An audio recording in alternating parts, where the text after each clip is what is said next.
I felt like Shannon was playing in my face, and he eventually turned the corner. But then at the end of the interview, like he just like I don't know, just kind of like chilling. Me and Shannon were flirting. Ma'am, if you don't get all the way out of here with that bullshit, please don't insult me. Um, and that was offensive. That was highly offensive, and it makes me wonder if you know when people are flirting with you. Um, so when I left the interview, I just was very like kind of not sure how it was going to play out, and I knew that he had played himself in the interview in a number of ways, and so I knew that they would probably edit some of it out. So that's how I felt. Um, have you seen his prior interviews? He's very welcoming and bubbly. He the door is open. Folks talk uninterrupted. He allows them to be a safe space. The producer told me I would be in a safe space and told me, I would be supported. So that's what I expected. Why is it that when a person asks or follows up for additional context, that's no longer a safe space? Because nobody is judging you. Like, there's been plenty of interviews where I've seen Shannon take a different approach or have a difference of opinion. And then more importantly, as far as, it being welcoming and things like that, Shannon Sharpe said, and maybe he's wrong, but he said it with when he did the follow up with Ocho Cinco and Gilbert Arenas, and he talked about his experience interviewing Amanda Seals. He said that she's very difficult to crack open, and when he first ran up to her or when he first met her, he tried to ask for a hug and she rejected him. And so I'm trying to understand, where is this victim Olympics mentality coming from, to where nobody can say anything or have a difference of opinion or anything like that, and then all of a sudden it's not a safe space. As a matter of fact, it's funny because this is such a contradicting narrative and perspective from her, because I witnessed and I watched Shannon Sharpe basically be put in a trick bag and backtrack on a lot of the things that he was saying during the interview, because he didn't want to push back. And when he was jumping into the whole "I'm against Candace Owens" bandwagon, that seems like he did that in order to try to be on your page, or rocking out with you and stuff. That's not something that I would advocate for him to do, but he did it, and apparently y'all roll with it. And it was unfortunate because, in my opinion, it made him look real bad and jumping on that bandwagon versus just asking a question. But to be fair, I do still think that Shannon Sharpe is a great interviewer and he's a great content creator. And more importantly, I do also believe that he treated you with kid gloves. And they need to stop promising people these safe spaces, because there is no real translation of what a safe space is anymore. I guess safe space, according to what she's defining it to be, is everybody just agreeing with her and saying whatever it is that she wanted to say. And she wanted to be treated like Cat Williams all of a sudden and get off all of her energy, which, I will say that as a person that has done a lot of interviews, my goal during the interview process is just to make the person as comfortable as possible so that I can keep them talking. But, Shannon Sharpe has different interview styles or whatever, and he's looking to be everybody's friend. That's unfortunate. Let me continue to hear what she had to say. He didn't behave with me like he has not And behaved. let me say, shout out to Yim. I think it's YeaImStacie for this footage. I'll link back to YeaImStacie in order to give credit, because I always like to make sure that I credit the content creators, or I can find who was the original that posted this and stuff like that. So shout out to YeaImStacie for this phenomenal content. Make sure y'all go and check out their content. With anybody else like he did with me. So that's why I did the interview. Okay. Any other Because he questions? absolutely pushed back on Monique, even though, well, let me not say pushback. He questioned, because I don't think he pushed back on her. He questioned the validity on some of the statements, which, even to Monique's credit, a couple different times I've seen her rethink about it and not necessarily concede because it wasn't a debate, but think about it and say, I never thought about it like that. So, I don't know why these people think that they so special that everybody, the whole world is against them. 2K had it correct, and he said, and we talked about, I didn't see this footage. I'm just now seeing this from the first time when people sent it to me, but he talked about it and he said, listen, she's the type of person that you got to be careful of if you ever get into a like a guy that's interested in her, because she the type of chick that'll claim something and you don't ever want to be me too.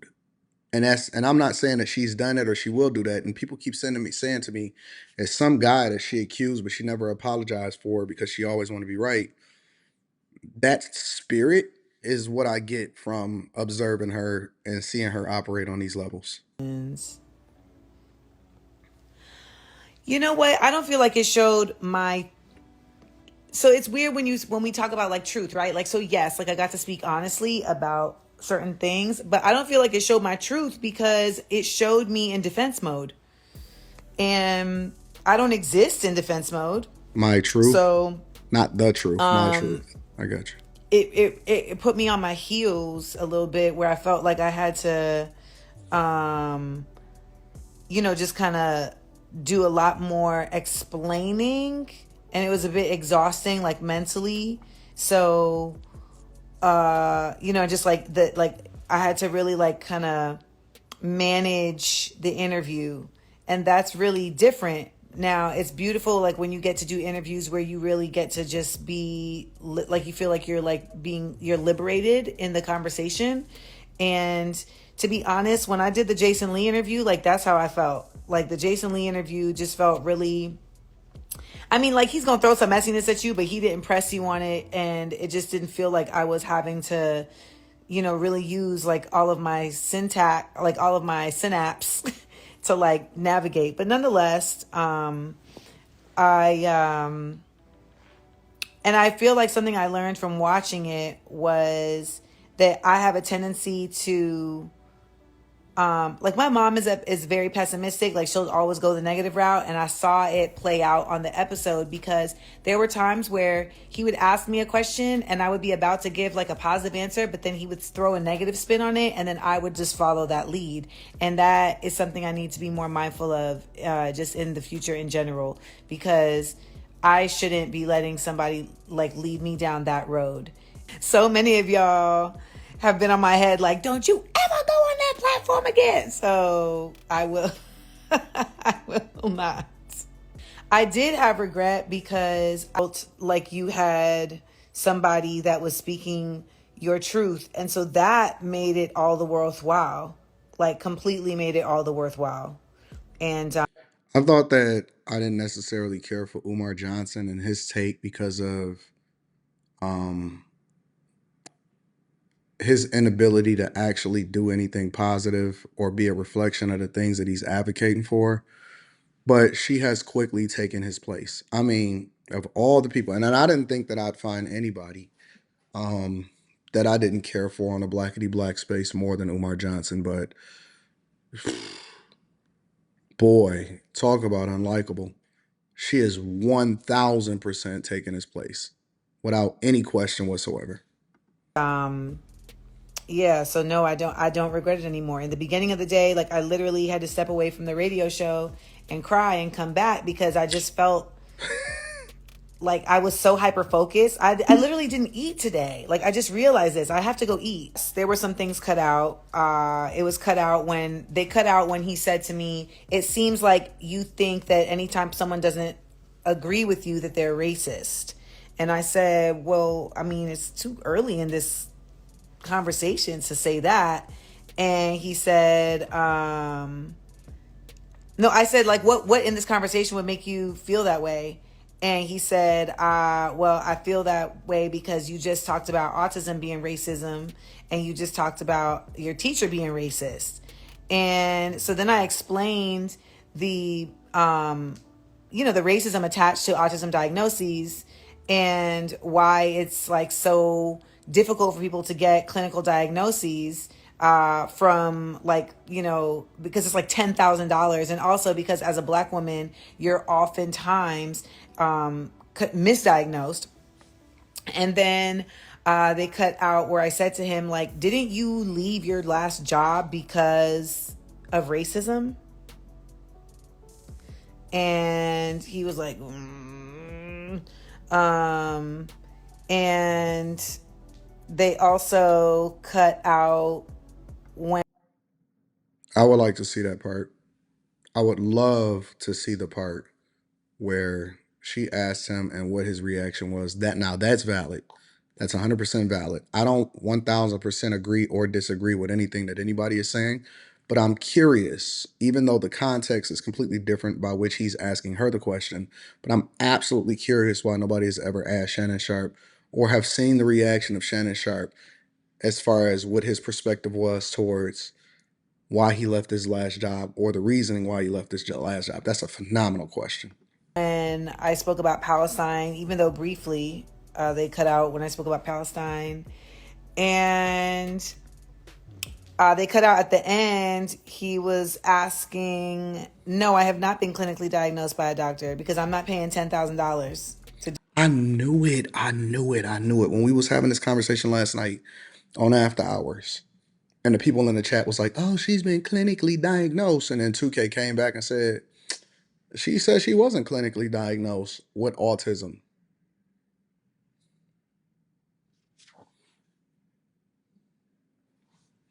Come on, man. Y'all gotta stop. Y'all gotta stop with the cap. Y'all have to stop with the cap. That's crazy, bro. To self-diagnose. To self-diagnose. Do that. And most people will tell you that at this age, you don't need a clinical diagnosis in that sense.